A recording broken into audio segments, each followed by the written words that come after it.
लोकशाहीचा बुलंद आवाज, रिपब्लिकन वार्ता महाराष्ट्र।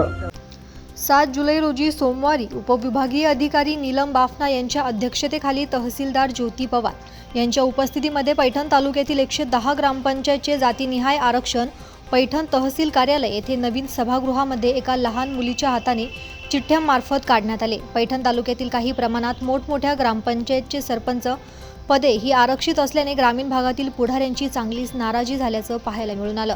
तालुक्यातील 56 ग्रामपंचायती हे महिलांसाठी राखीव झालेले आहेत।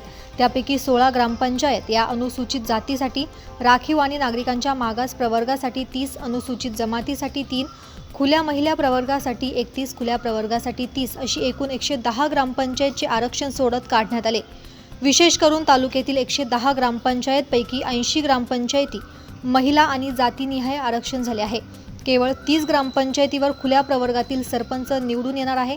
त्यापैकी वरवंडी खुर्द, आलियाबाद, घारेगाव, अंतरवली, खांडी, नारायणगाव, पैठण, खेडा, तांदुळवाडी, म्हारोळा, पांगरा, माऊली जन्मक्षेत्र, आपेगाव, आडगाव, जावळे, चिंचाळा, कोळी, बोडखा, आवडे, उंचेगाव, थेरगाव, धूपखेडा, डोनगाव, मुरमा, वाहेगाव, विहा, मांडवा, कृष्णापूर, सोनवडी, बुद्रुक, सोलनापूर, वडवळी, बोकड, जळगाव, टाकळी, पैठण, इंदेगाव, पाडळी, गाझीपूर, एकतुनी, इमामपूर इत्यादी ग्रामपंचायतचा समावेश आहे।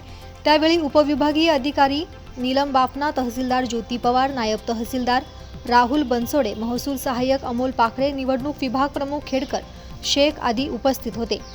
रिपब्लिकन वार्ता महाराष्ट्र न्यूजसाठी पैठण प्रतिनिधी राहुल गिरे, Chhatrapati Sambhajinagar.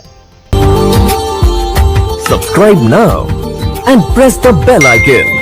Never miss an update.